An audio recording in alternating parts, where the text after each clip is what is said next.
All right, folks, welcome back to another episode. I wanted to welcome my next guest. He is a true hip hop renaissance man, lyrical tactician, battle rap legend, and business visionary, Mike King, hailing from Philadelphia. He was first named in the underground scene as Icon, the Mike King, earning a reputation for sharp lyricism and fearless competition. After stepping away from the mic, for nearly a decade, he returned with renewed focus and depth on the acclaimed iconic EP that he dropped in 2022 by Troxon, featuring heavyweights like Music Soul Child and Little Fame. Beyond Music, he's the founder and CEO of the award-winning digital marketing agency I Pull Rank and the new owner of the iconic underground hiphop.com brand. Whether on stage, in the booth, or in the boardroom, Mike King is a master of reinvention. And today we get to deep dive into his journey. Welcome. How are you? Thank you, man. I'm good. I'm glad to be here. I'm glad to see you. I'm glad to see you still out here doing what you do. So, yeah, I mean, like, I don't know. I'm excited to talk. Yeah, absolutely, man. Well, to the man who made it in Philadelphia and the man who made it in New York, and I'm quoting you here from your last album, Mhm. but no, it's really good to catch up, man, and hang out. So, hey, with that, man, Lee, Jesus Christ, man, Penn stayed sharp, my friend, over the years. Holy cow. Thank you. Thank you. Yeah, yeah. Did you Yeah. continue to write over the years, even though you weren't putting music out, or did you just did? Yeah. I mean, my phone is full of bars. You know what I mean? Huh? Like, it's like, I got like the Google Docs or whatever in there, and every day it's like, yo, let me jot that down. Let me jot that down. But I wasn't really actively recording. Like, I would, do features for some people, Mhm. like my friend Chesky and some other folks that would just reach out. And I would record stuff here and there. Like I bought equipment, but it just kind of sits in the closet. So, Wow. what happened with Iconic was when I dropped out of school, Yeah. I was like, yo, I could only be a rapper till I'm 40. So like, why am I wasting time going to school, you know? And I was about to turn 40 and I was like, yo, I haven't dropped anything in a while. Like, let's put out a record. Woo. And literally at 11:59 the night before we dropped Iconic. Amazing. Um, so yeah, I mean, I've always been writing and, as of late, I've just wanted to do more, do it at a higher level. And because it's Yeah. like, I basically had this experience. We threw our first conference earlier this year it's called SEO Week. And we had Busta Rhymes perform as like the headliner for our after party. Woo. And I also performed. Uh-huh. And, like the crowd really enjoyed me. And I was just like, yo, I'm way too old to be like winning over crowds. Like, what can I do here? So anytime I perform, everyone just knows I'm good and they're excited, right? And I was like, oh, I got to make a hit record. So that's what I'm working on now. I'm trying to figure out like how do I make a hit record. Yeah. I'm happy to be a one hit wonder if I can play like 1,000 cap venues for the rest of my life. You know what I mean? So you were rapping a little bit ahead of me, and at the time that I started rapping, the internet boomed, right? And so then at that point, like underground hip hop started to explode, and people started to find out about all the other scenes in the different cities. And I particularly was attached to the East Coast scene because I like that kind of rap. And so that's where I first heard about you. And I think you were probably even in the same circle as Jin the MC. Because I think I Yeah. remember like when we were in the 90s, you were telling me about that, like that same circle. And so, but I knew you were on the the battle circuit. But how was that, man? Just the scene in Philadelphia in the 90s. How was that like? Yeah, I mean, the 90s, like I was more watching at that point, you know what I mean? Like I wasn't old enough to get into things yet. So I was like just, observing, right? And Oh, also around that time, I was in high school. So I went to high school in Connecticut. So I wasn't like actively a part of the Philadelphia scene okay. until like shortly thereafter. So, like there were groups that I heard of that I didn't know were from Philly. Oh. And one of those would be like Jedi. I thought they were from Canada. You know what I mean? Then around like 99, 2000, then I started being old enough to go out to things. And I'll see guys like, Chief Kamachi and Yeah. the Mountain Brothers Ooh, and all man. those sorts of people.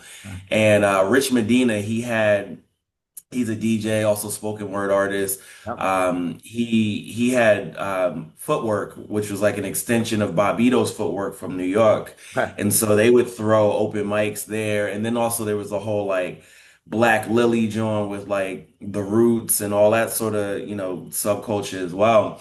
Yeah. So there was a lot going on in Philly at that time, and at that time, like people knew the Roots, but the Roots Yeah. weren't really like doing it like that yet. Like, what I mean? They toured a lot and people like respected them and knew them, but they hadn't had the commercial success at that Yep. point.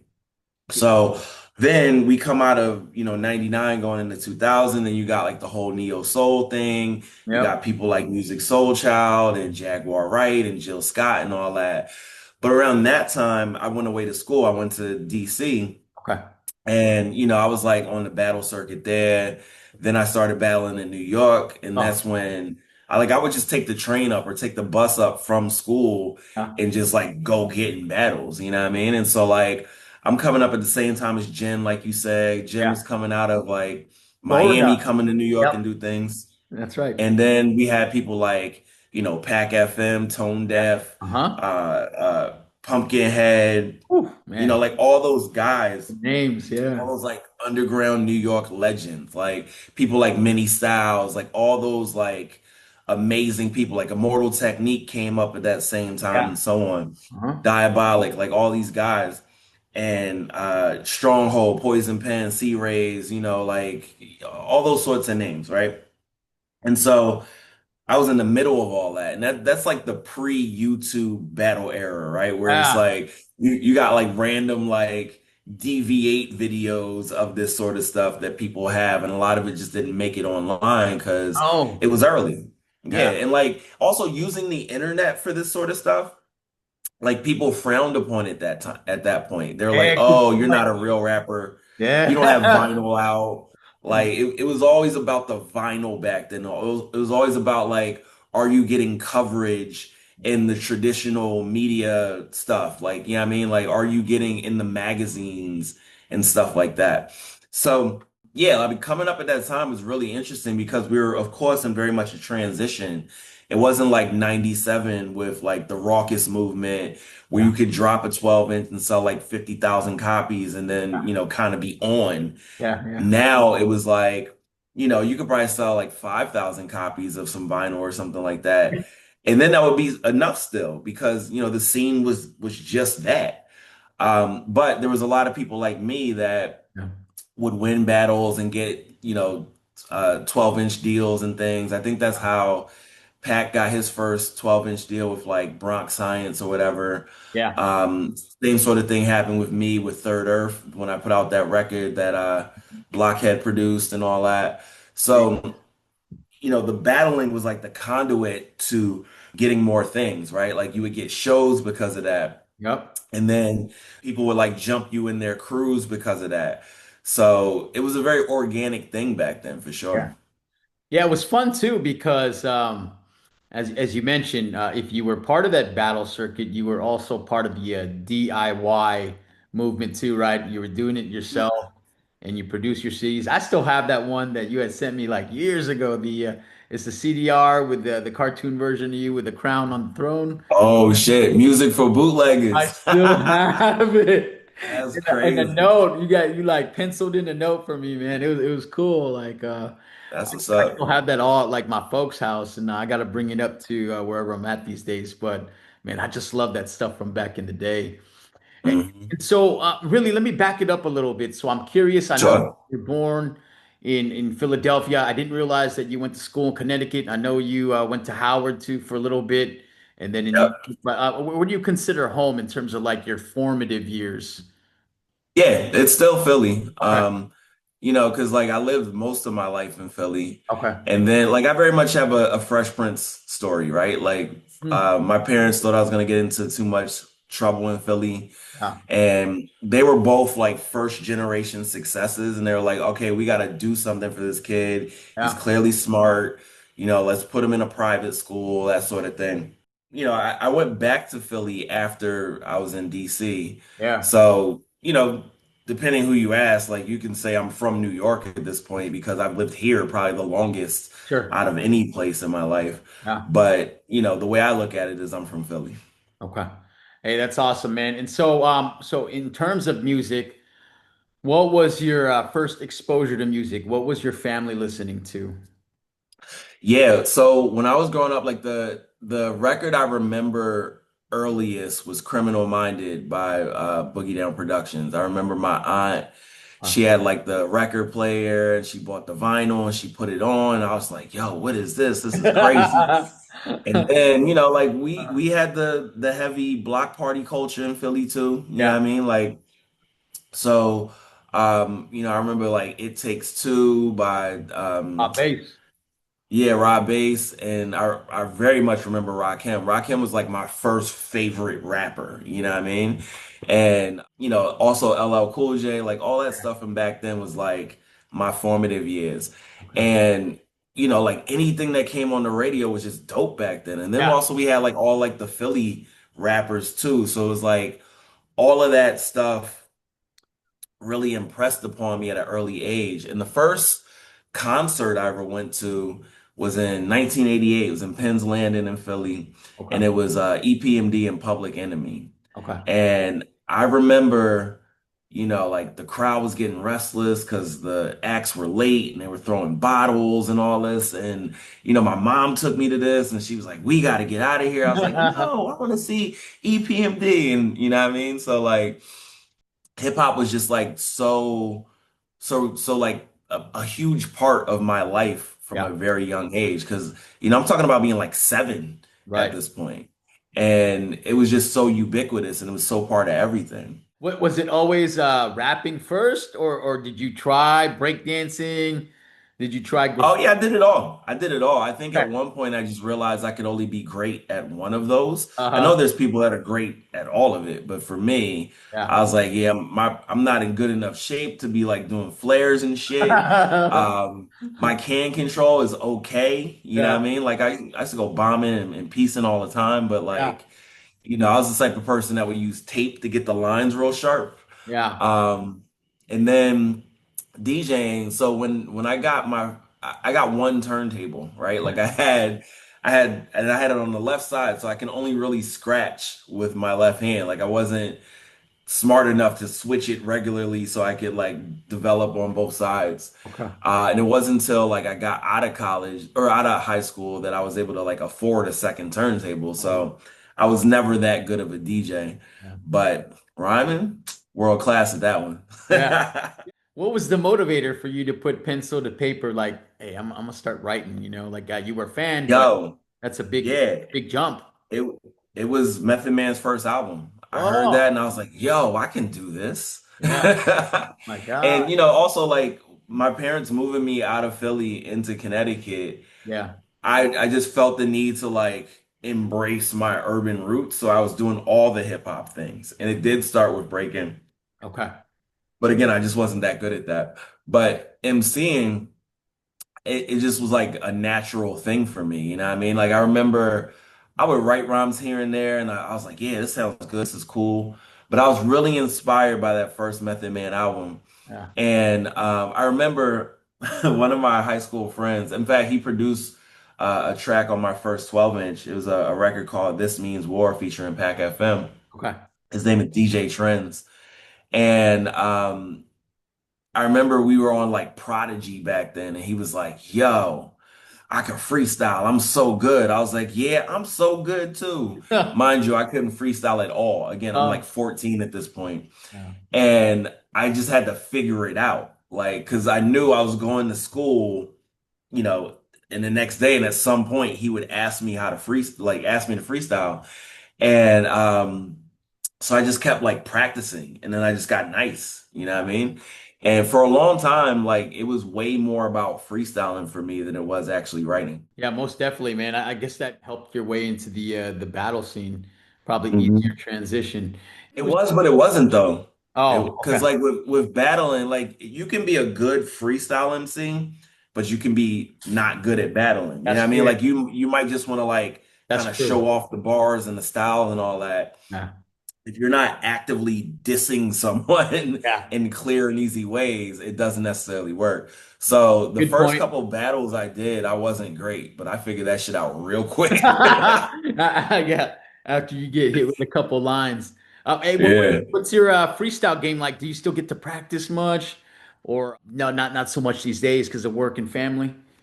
Nah, you know what? Like, I think because of the way that I learned, it's like I gotta make my mind not rhyme things. You know what I mean? Because like Yeah. me and my friends, we used to do these little like exercises. Like, let's say we'd be at a food court or something, Okay. and we'd be like eavesdropping on someone else's conversation and then start rhyming off of that. Oh, that's fun. So, I can still freestyle probably just as good as I always could because it's That's just like awesome. something that I'm always kind of doing.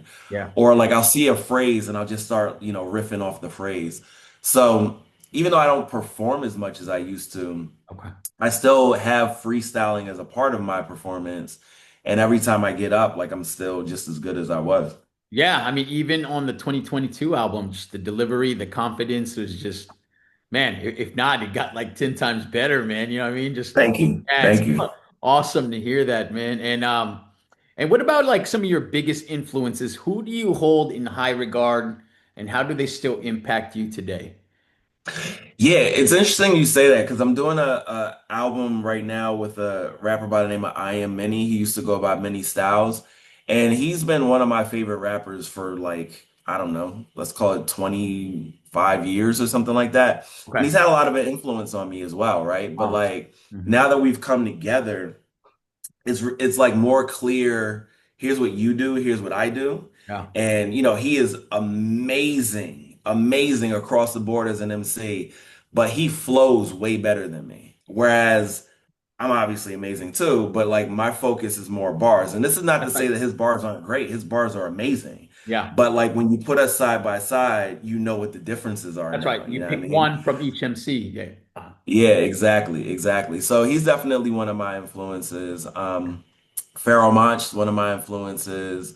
The whole like lyricist lounge era, people like Wordsworth Yeah. and Words is like Jay Treads and Breezy Bruin, like all those guys are influences for me. okay. But also the whole like Wu-Tang, right? Like, Yeah. Method Man, Ghostface, like to this day, I mean, well, not so much now because I got money and I wear more expensive things, but like I still kind of dress like the Yeah. cover of Iron Man, you know what I Yeah. mean? So like Yeah. there's just I a love lot it. of Nothing wrong. influence. I'll do the Yeah. same thing too, man. So yeah. No, So yeah, super excited to be working with him. good. When's that supposed to And drop? we're looking at dropping probably like March or so. We're a Okay. few tracks in, but it's been some of the most fun music that I've made ever. You know what I Very mean? cool. Like, cause like when you're rhyming with someone who you really respect and you're like excited about what they do. And even if they have the better verse, like you're excited because you're like, Yeah. yo, I love how this person raps. You know what I I mean? feel And you. so we do a song and I'm like, yo, you got me on that one. He's like, nah, what you said here, here, and here was crazy. Yeah. So it's just such an enjoyable experience because you're really just doing the best you can in service of the song. Yeah. And It's a good way to look. and the ultimate result is dope and ultimate like that's what you're supposed to do. And I think it's also a maturity thing as well because when you're younger, you're like, oh well, I'm not gonna go first because I want to see what they're saying and I can make my verse better, or I want to Right. go Right. like we all silently do these things. Yeah. That's funny. But now that you're older and you can be like, yo, I'm actually Whatever. kind of scared that you might get me on this song, Yeah. Yeah. Oh man, that's hilarious. I mean, it's kind of funny, man. I feel like it was kind of written in the books for you. I mean, your MC name, Mike King, government name, Michael King. Just brilliant, man. Did that take forever to come up with, or I mean, did you want something like? Because we're kids of the Wu-Tang era where Yeah. we wanted nicknames like Ghostface Killer and stuff like that. So has it always been like, hey, I'm good with this, man. Nothing fancy, right? When I was growing up, I didn't like my name because it was so common. Like I went to at one point when I was like 5, we lived in Memphis, Tennessee, Yeah. and I went to this school and there was another kid named Mike King. Mm. And I was like, that's not cool. Like I'm way more of a unique person than that. So I didn't really like my name for a long time. And Wow. so when I came up with my rap name, there's a comic book series called Milestone Comics. It was like a black owned comic Oh, universe, yeah. and their black Superman was named Icon, and I was Oh, like, oh wow. hell yeah, that's gonna be my name. Yeah. So it took me like 2 years to realize like, yo, your name is Mike King. Yeah. You can be Icon the Mike King. I was like, Um, yo, I remember walking down the street and being like, yo, that's crazy. ah, And then that yeah. became my name. But for a long time, especially with the whole Jedi thing, people would be like, you should just be Mike King. And I'm like, you don't tell me what to do. And then, when I got older, like around 2008, 2009, I was like, having a superhero rap name doesn't really work. Like, I've got to explain to you why my name is Icon the Mike King. So I was Yeah, like, I'll just yeah. be Mike King. I love But it. people still call me Icon. And the reason why the record I put out is called Iconic because if you search for Icon the Mike King, Iconic by Mike King will show up. And Oh, so it's just like kind of a double entendre sort of thing. yeah. But yeah, it came from a comic book basically. Super cool, man. Well, I love it now, and sometimes I wish I used my real name, but hey, I just carried it over the years. But I love it, man. It works very well, and I thought, it's a clever twist to the story in general. So very cool. But with that, man, hey, I'm curious. Do you still have copies of your old album? Yeah, there's some copies of everything. That's great. Even the DIY They're at stuff. my mom's house. Yeah. Yeah. Oh, great. That's awesome, man. So super Yeah, and then cool. there's some that are in frames. They're like up around the house. I've got a bunch of like posters from like tour Yeah. that are up around the house. And I kind of look at those as reminders that it's not over Yeah. rather than like artifacts from a previous career or whatever. Oh, that's cool. Because there's still a lot more that I want to do. You know what I Yeah. mean? Absolutely, man. And so are you still in that frame of mind where you like when artists still have physical copies of their album, or have you adjusted your priorities now and you're good with just, doing your stuff digitally, man? I'm a collector at heart and I still love owning the hard copy, but I'm curious what your philosophy is on rappers having hard products of their music nowadays. Yeah, I think it's important to still have hard copies because it's kind of like it doesn't exist if it's not in physical form. I also get that, people prefer to consume music via streaming because it's easy and it just kind of makes sense. Okay. But, I like the physical experience and it does need to be a collector's experience. So from owning UGHH, Yeah. what I realize is that a lot of people still want that collector's experience. You Yeah. can't just have like, a regular CD and like that, let that be that. Like it's got to be the digipack with the extended booklet Yeah. and there's got Yeah. to be like extra features and so on. Or if it's the vinyl again, sort of thing, you got to like have something special be with it. Okay. Because otherwise, there is no difference between, listening to it on vinyl and on streaming. Yeah. You want to give somebody an experience. And I think we're really missing out on that as consumers these days. Because, you know, this culture where there's so much music out there, you don't really give anything time to like resonate with you. You know what I mean? You kind of like give it the one listen or the 8 second test and you move on to the next thing. Yeah. And music like I remember when I got a copy of the De La Soul Stakes is High album and I didn't like it at first. Okay. Obviously it's a classic, but like I had to listen to it a number of times Sure. until it resonated with me.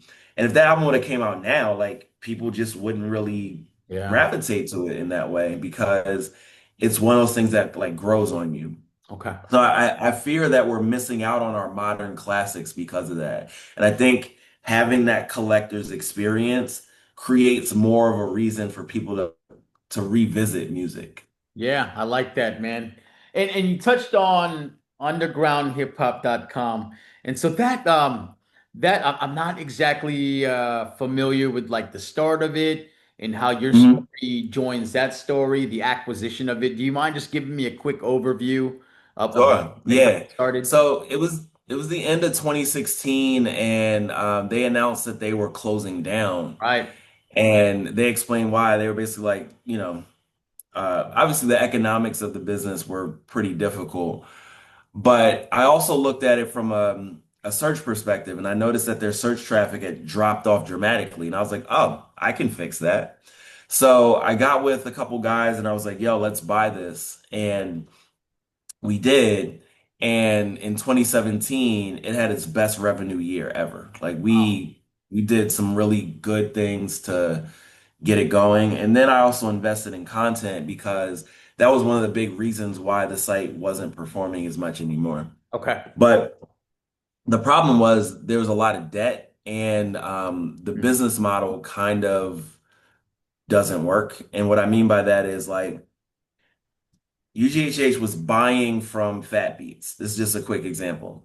Okay. Fat Beats is based in LA now, so you got to get all that merchandise across the country. There's a cost to that, of course. Hmm. And then there's this expectation that everything ships immediately because of Amazon, and shipping is free. Well, our costs are never going to be as low as Fat Beats because Fat Beats manufactures it, and they don't have to ship it across the country and then ship it again.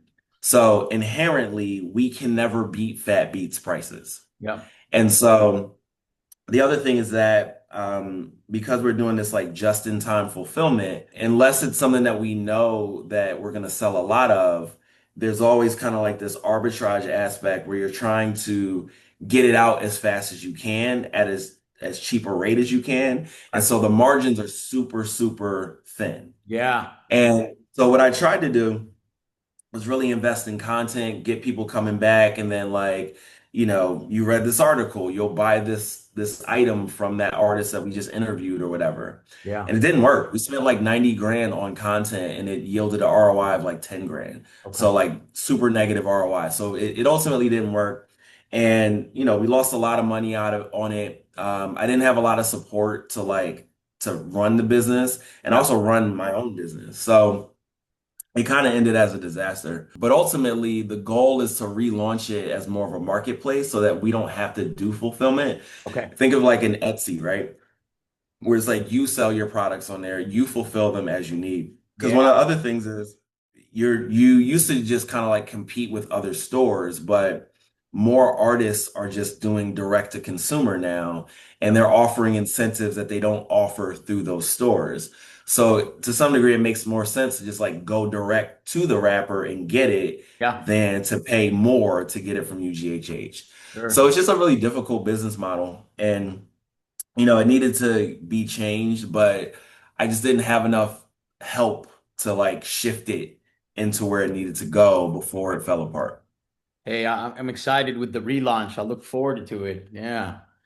Well, good. Well, thank you, man. Well, with that, I wanted to jump into your album, right? Iconic, and Mhm. just walk through some of the. Actually, I want to walk through all the songs real quick. We'll go quick. Hey, ooh, man, album leads off hard. The drums are hard. I have to say that your beat choice for the album was amazing. There wasn't. Thank you. I mean, all beat. Oh man, they were all good. So, Yeah, Trox is incredible. did you I go love through that like a guy. bunch of beats, or were they tailored for you for every song, or what was the Yeah, process? what happened was, leading up to all this, I just went back to the studio and I had a bunch of joints that I've been working on, and I didn't really have a plan. And then I did like a couple Trox joints because I had bought beats from him and Okay. been sitting on them for years. Uh-huh. And I did a couple of those and I was like, yo, Trox, you got to do this whole record for me. He was like, say less. And he just kept sending me folders until I found, what I wanted. Yeah. Um, but we work really well together because he moves quickly. Okay. So when I'm like, yo, I need this, and he's like, yo, I got you. And it'll be like that same day or a couple Oh, hours later. Like I might be in the studio and he'll send me something. hard. And so what I had done is I had booked a full week in the studio and I was working like 8-hour days, just like knocking stuff out.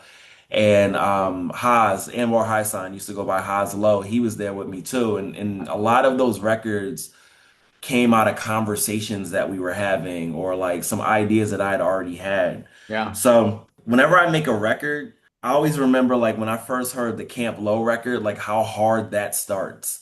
you know what I mean, with Crystal Carrington, that beat just hits mad hard. And I'm like, yo, Yeah. I always want my records to start in that way where it like grabs you immediately. Oh, And then I think about that first Helter Skelter album. And I remember one time I was just riding around and the record just like kept playing over and over and I didn't notice because I was just like it's so dope, like just let it keep riding. So nocturnal. I always make my records where like if you left it on repeat it like has a story arc in a way where you wouldn't really mind if it kept playing, like you'd be like, yeah, this is dope, like let's just keep it going. Yeah. And but at the same time, I still want the beginning of it to like bring you back into focus. Like, oh shit, okay, I'm listening again. You know what I mean? So that's always my approach when I put a record together. Yeah, it's funny you mentioned that. I found myself just, as I went through it, from its release to when I re-listened to it in preparation for this interview, I was just back and forth between the beats and the lyrics, right? So Mhm. I was grabbed by both, and I thought it was a perfect combination of both instrumentation and just lyricism. Good choice Thank you. on the first song, right? And I'm a big fan of lyrics, right? So I just want to quote some of my favorite lines. All I ever Hmm. wanted was a lightsaber and a sky pager. Yes, that's dope. Honestly, nobody respects honesty. I was beside me on the other side of the quantum leap. Now the world feels obsolete. Jesus. Um, and two other favorite ones I had. Known for what I didn't write like Socrates. Goddamn, why didn't I come up with that? And my life is in my own hands like palmistry. I hate you. It's so good. Really dope. Yeah, Well, that record, I man, mean, it's a good song. First when song. Hard. yeah, like one thing I didn't realize is that everybody writes the intro track last. Because I think I saw Reef talking about that. He was like, Okay. yeah, always write the intro track last. I was like, word, is that what everybody does?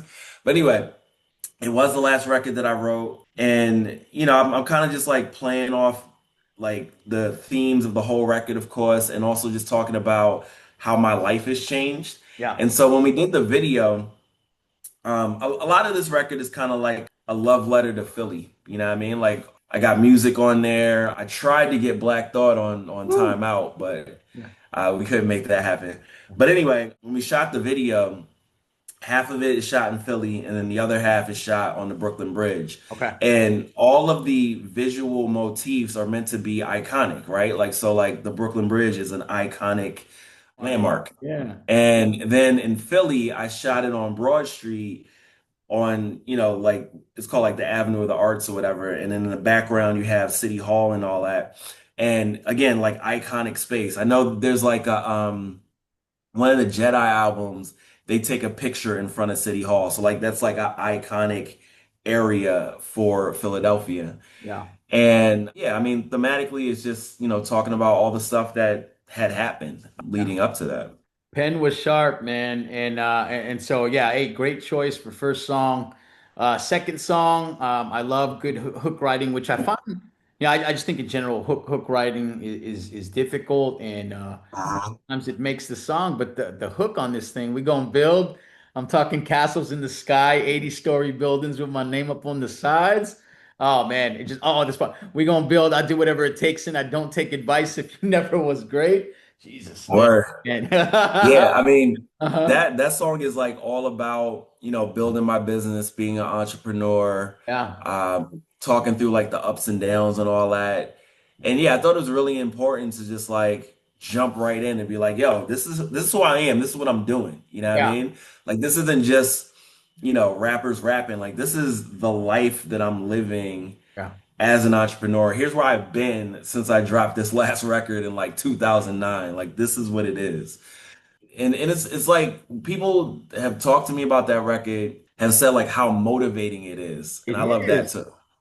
Yeah. I mean, I have this philosophy too that sometimes like when people work too hard, and then I see people sometimes like, oh man, you work too hard, and they slow down, and I really see it sometimes as like people complaining because they're not doing that hard work themselves, right? But it was very, very motivating to me, so I agree, man, and yeah, I love it, man. Great hook, man. That sounds like a real good song to perform. That'd be fun. Oh yeah, it goes off for sure. And yeah, I mean, hook writing is really important to me. Yeah.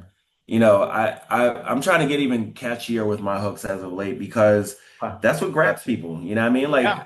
one of the things that I really want to focus on is making good music. Like I Yeah. still want to have bars, Yeah. but if you compare what I did back in the day to this, Oh yeah.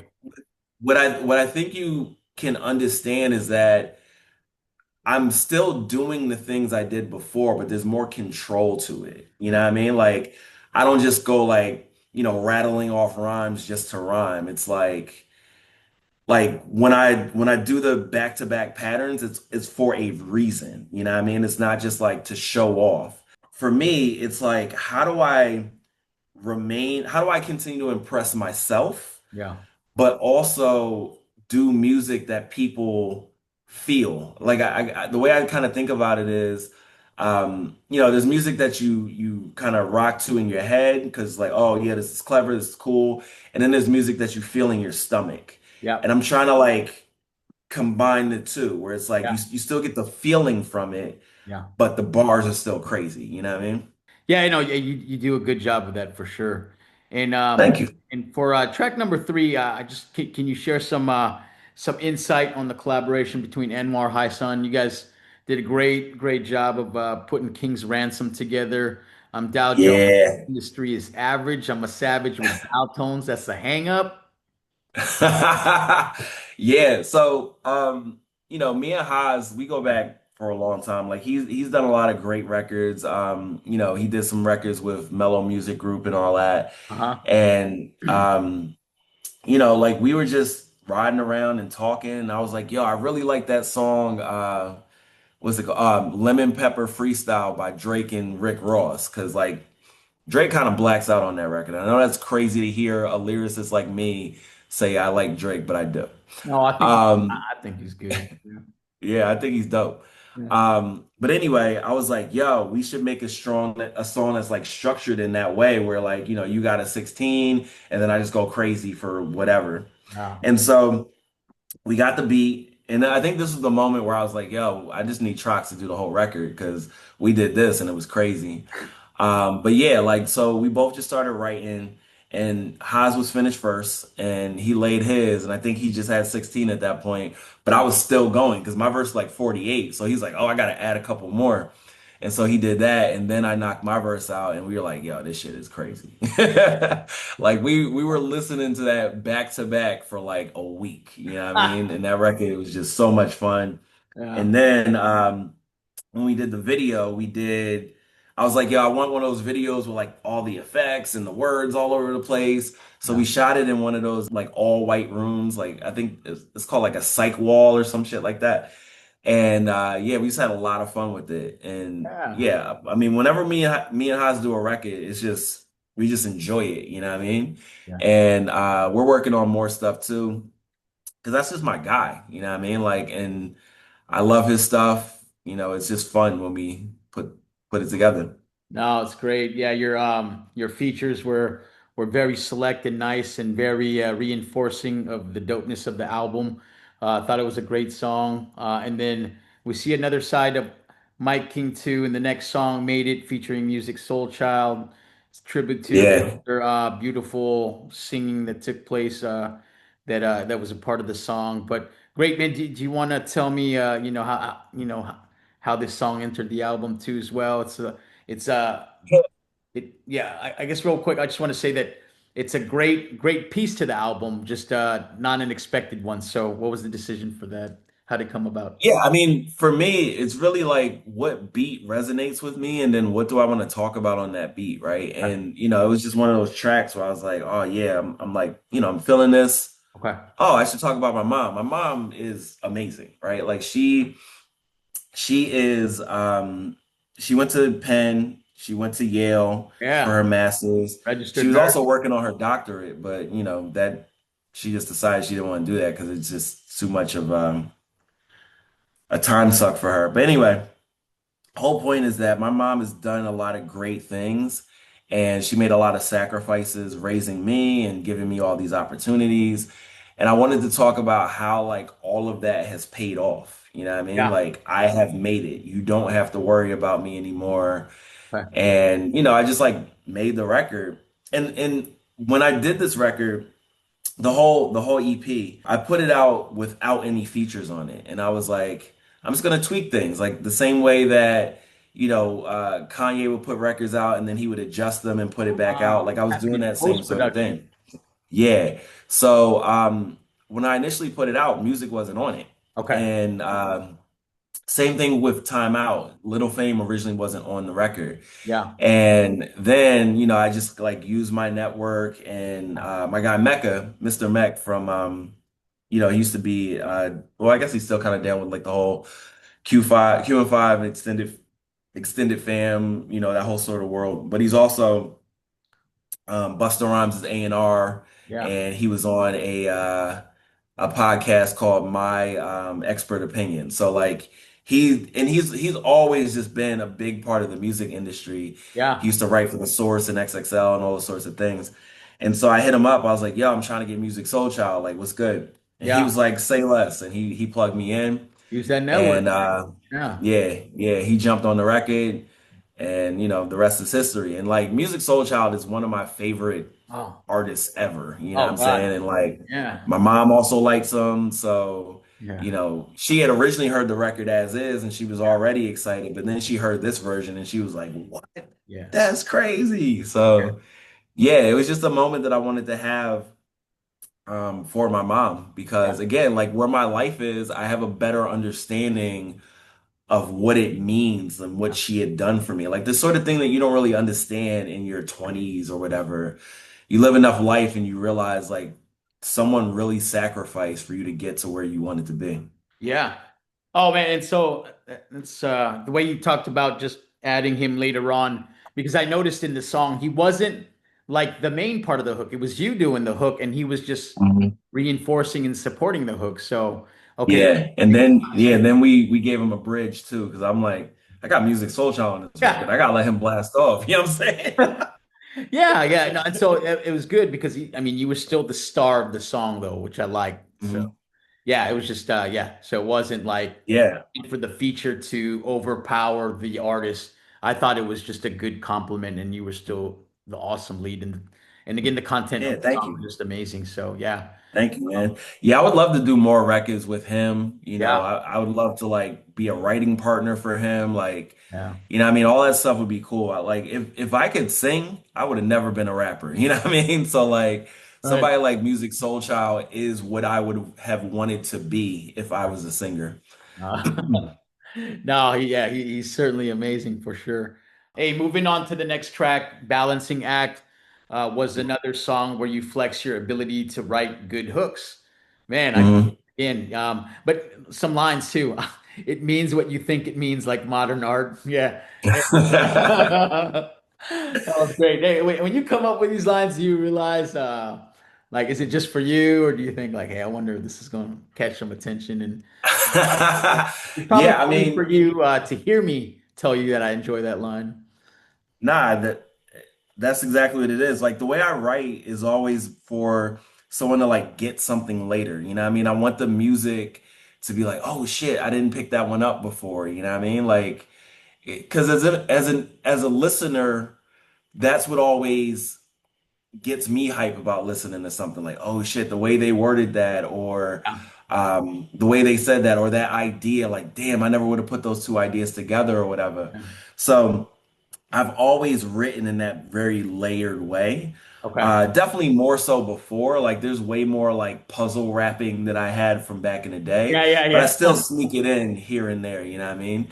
And that record was more like, just kind of talking about the realities of being an entrepreneur. Like it's ups Yeah. and downs, and there's moments of self-doubt. There's moments where you're like, I have no idea how I'm gonna figure this out. How are we gonna come back from that? Yeah. And I don't think too many people talk about that, right? Like so many people, especially successful people, they're always talking about, the successes and not the difficulties and things like that.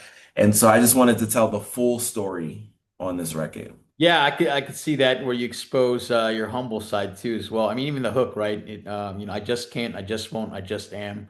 I just don't allow it to be what you allow it to be. It's a balancing act because I allow it to be. Yeah, yeah, brilliant. Yeah. And then you make another point to what you had just mentioned with one, this line hit me hard too, right? A lot of people rap about time, but the way that you say, Mhm. God dang, time goes by, but it don't swing both ways. I'm like, ooh, time's running out, man. Like, uh, yeah, Word. yeah. People think you always have time in the world, and that one I just Nah, doubt. you don't. Yeah, Yeah, man, I used to have this thing on my window. It was the amount of weeks in a um 90-year life or whatever. And I would just like check it off just as a reminder that like I don't have a lot of time that's right. to do what I want to do. But when things are difficult, that is like not a good thing to like be able to see for Yeah. you. So I stopped doing that. But yeah, I'm always mindful of time. Like time is, our most precious thing. Like if you want to accomplish things in life, you gotta really get serious about your time. Yeah, absolutely. Especially if people give me their time, like you guys giving me the time to speak with y'all about your music. I am very appreciative of someone shares time with me. So yeah, I Yeah, just of course. yeah, time is definitely a finite resource for sure. Um, well done. Number six, what was my probably favorite song, and this is where I thought well, this is where I thought where you came super hard in terms of writing. But my favorite verse of the album, part of it, this is brilliant, man. None of y'all could have predicted me. I marched to my own drums, conducted a different symphony. This part's the one I like. I'm thinking future me's independently intervene by sending me memories in my dreams in the midst of things. Goddamn. My mysteries in the between. Sometimes I don't even know how I'm getting these victories. Oh, man. That was great, man. Oh, that was Thank dope. you, man. I Yeah. love that because I was Nah, thinking about that, right? And then, but man, you phrased it perfectly, so that's great. yeah, that song, I mean, iconic. I think that one is like you said, it is a very important like centerpiece to the record. Yeah, And yeah, the first verse is like, kind of like reflecting on like here's how I got here, right? yeah, yeah, And being clever with it, of course.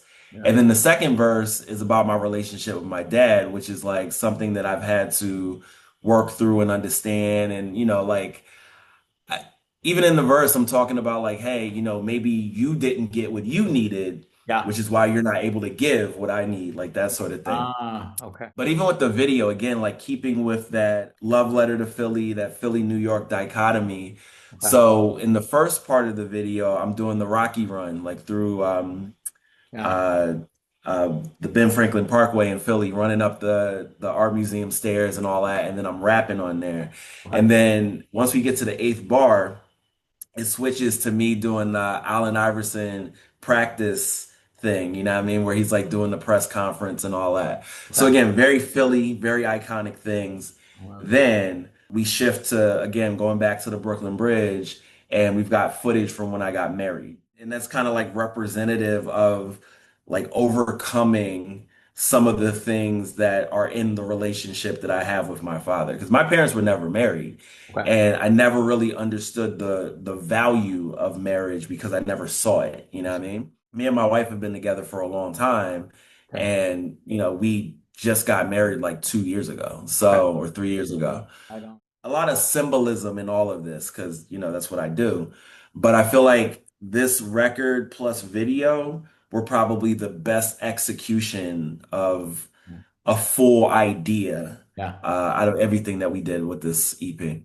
yeah. Do you do your own film work too, and music editing, and is that all you, or you get that? No, no. So my guy, Darren Talent, he did all the visual stuff for the Okay. record, like all the pictures, Yeah. all the videos. He did all the editing. Except for King's Ransom, we had someone else like do all the effects and everything like that. But yeah, he did everything. Yeah. And I just don't have the patience or the time to Yeah. do all that. So I was like, let me get an expert to Yeah. handle that stuff.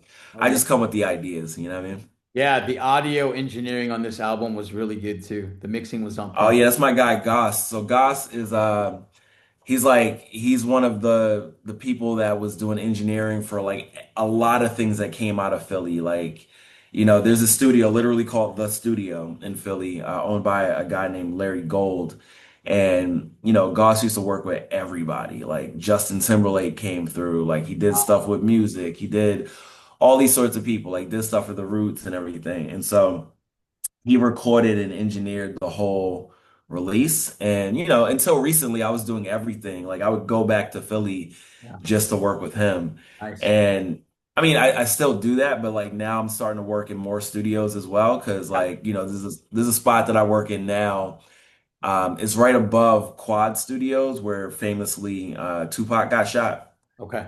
But Quad is where Busta Rhymes records like every day.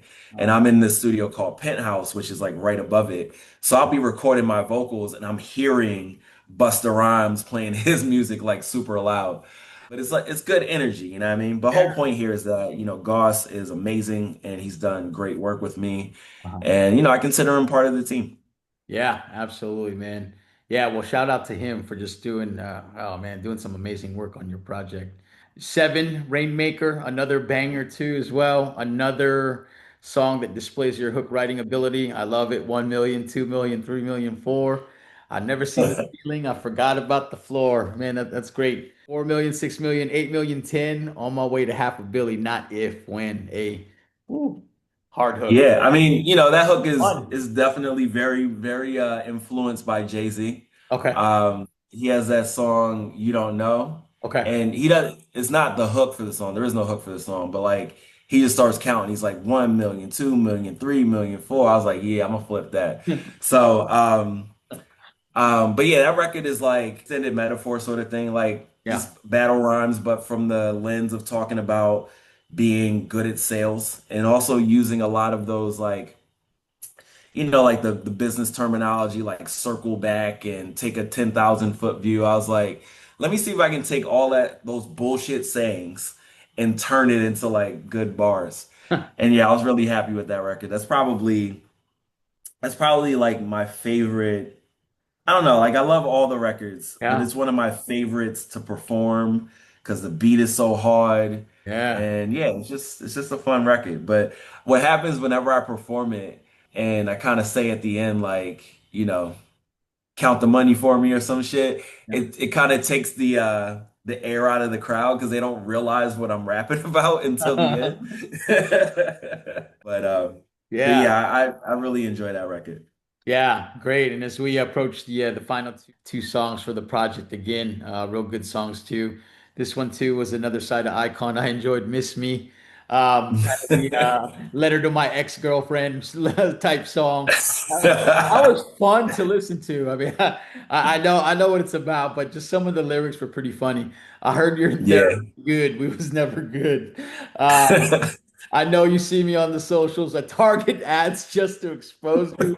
Women 30 to 44, global or local, with an interest in mine and no interest in being noble. Jeez, that was funny as Yeah, I mean, hell. it's not just for one woman. It's like a Yeah, composite about a, just a a lot of story, different right? ones. Yeah. But yeah, I did also want to kind of like flip like being petty in it and all Yeah. that. Um, yeah, it's a Fun. fun verse to write. It was a really quick verse to write too. And then the second verse is about like previous bad employees, frankly. Like again, a composite, not a single person. And then the last one is like just me talking to my younger self and just like kind of talking about the evolution and how I have to let go of things that are like limiting beliefs. You know what I mean? Like there's a lot of things that, especially if you came up in underground rap, like you have a lot of beliefs about value and Yeah. and what money means and things like that. Like as an example, right? You look at it as like, oh, if I got this feature from this artist and I didn't have to pay for it, that means they respect me. Right. But and if you paid for it, that means they don't respect you. I feel like that's a limiting belief because in Yeah. anything that matters, you pay someone That's right. for their time. Yeah. And so that's the sort of thing you got to let go. Or as an example, right? Like I write everything you see my name on, I write it. Like it is me, pen to paper or fingers to keyboard. But as an executive, that slows me down. Yeah. And for me, I look at it as like if I didn't write it, it's not real, Yeah. because like I come from an artistic environment that really values originality and you writing your own stuff. Yeah. But a lot of CEOs have ghostwriters, so they have higher output because they need to have higher output. I Yeah, have low output because I have this limiting belief around I need to write everything. that's right. So that's what I'm saying. Like letting go of things like that help you get to more success. Yeah, Like had I been like, oh well, I don't want to work with anyone that doesn't respect me and they want me to pay for their work, I yeah, wouldn't be working with Scott Storch right now. I wouldn't yeah. have a beat from Rakim. Like Jesus. there is value Yeah, in understanding the value of people's time. These are legends that have built their careers and have track records of doing successful things. yeah, I should have to pay for that. You yeah, know what I mean? In the same way that in my career, I've built a lot of success. I'm a thought leader. I've done all these things that have changed this industry. I should be paid for yeah, you to leverage that. yeah, So, just letting those sorts of things go have really allowed me to unlock a new level in a lot of things, yeah. especially in music. Yeah, that's a great point because I had a transition from that belief to, for me personally, it was beat purchasing, right? It was Hmm. like, hey, don't want to buy beats, because I want the producer to respect me for what I'm writing, Exactly. vice versa. But Exactly. as I grew up, I was like, this is the way they make money, man. Like, and like you said, man, the time they put in, they are masters of their craft and they deserve it, right? And so I share a different philosophy. It's refreshing to hear for sure. So thank you for sharing Yeah, that. absolutely. I mean, I was the same way. Like almost, I think every Icon to Mike King record except for Indian Burns, I got those beats for free. Right. And those are a lot of great beats, but I had opportunities to get beats from like bigger name people before they blew up. Like people were trying to connect me with like Jake One and all those sorts of people back then. Sure. And I was just like, oh, I gotta pay for beats. Like, Yeah. yeah, of course I should pay for beats. These Yeah. people are like, Yeah.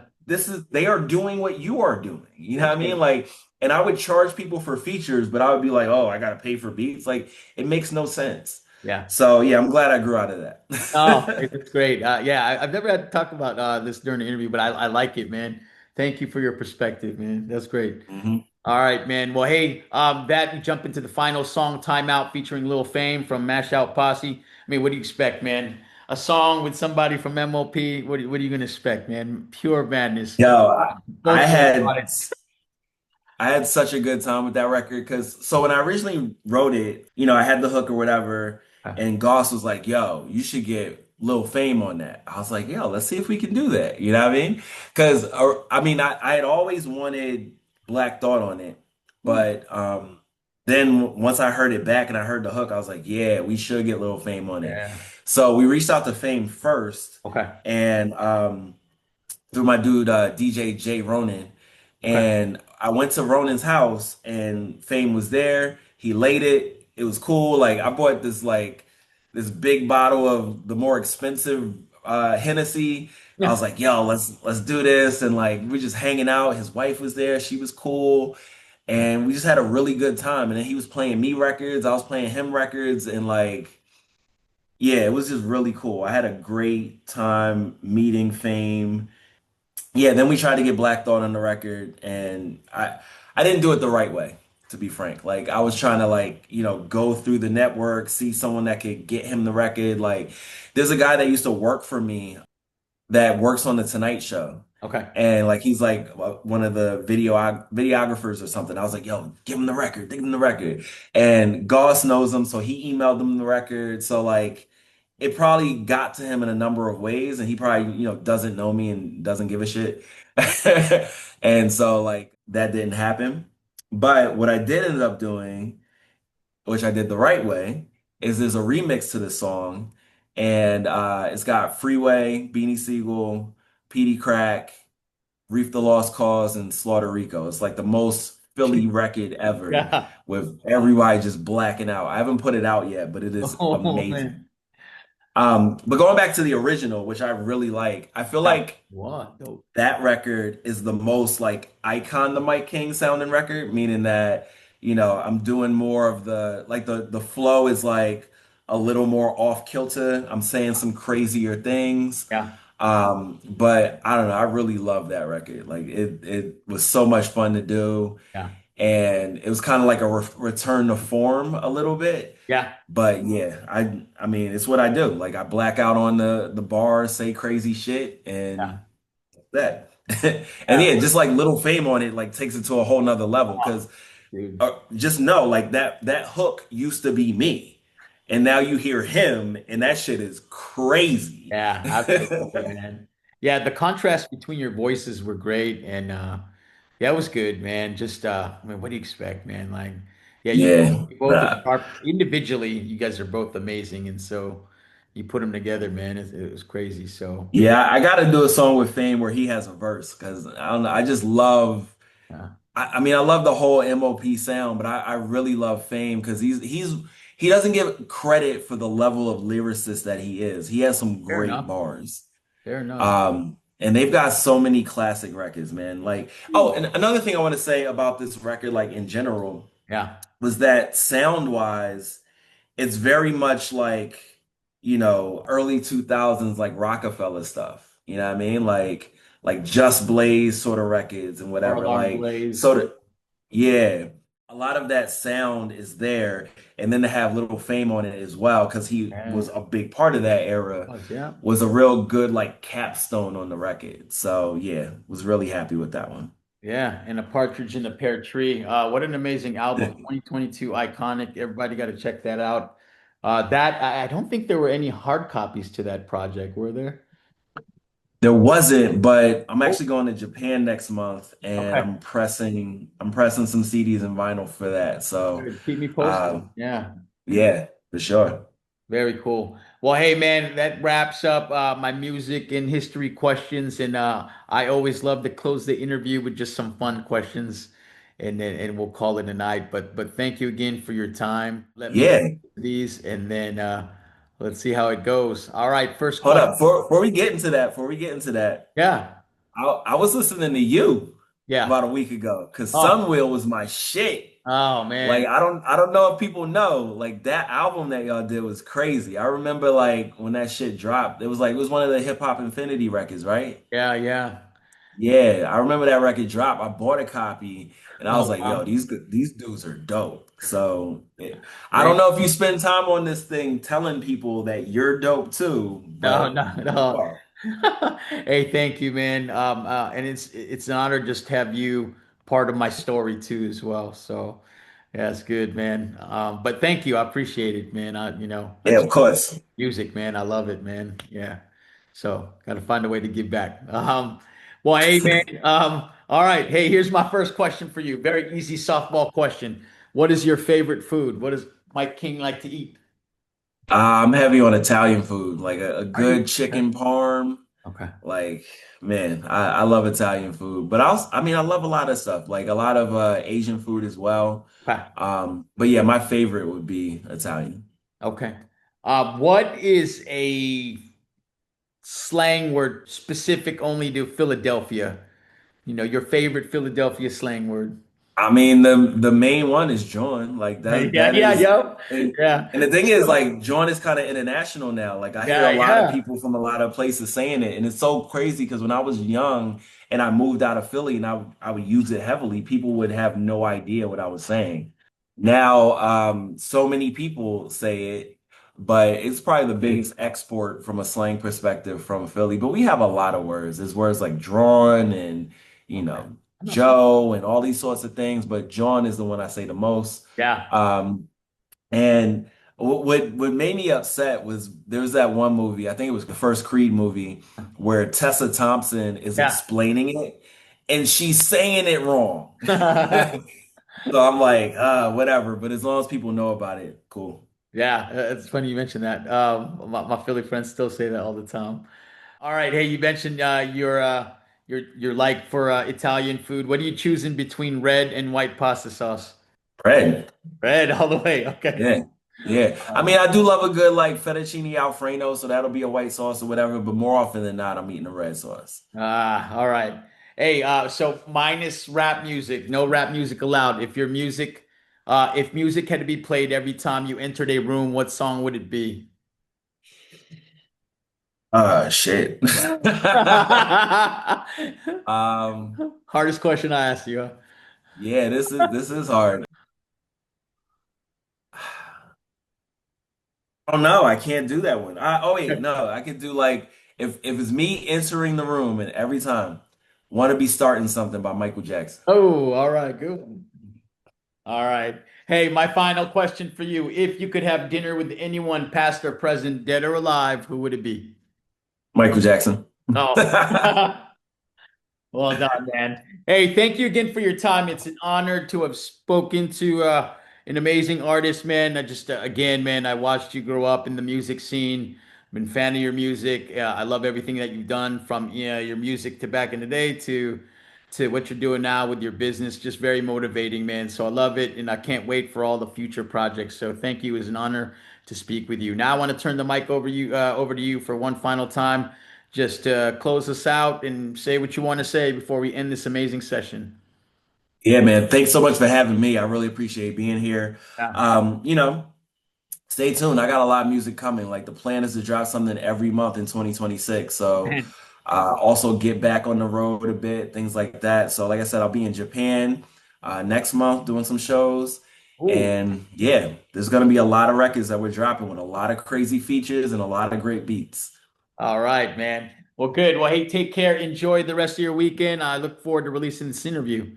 Take care, my friend. Cool. All right, later.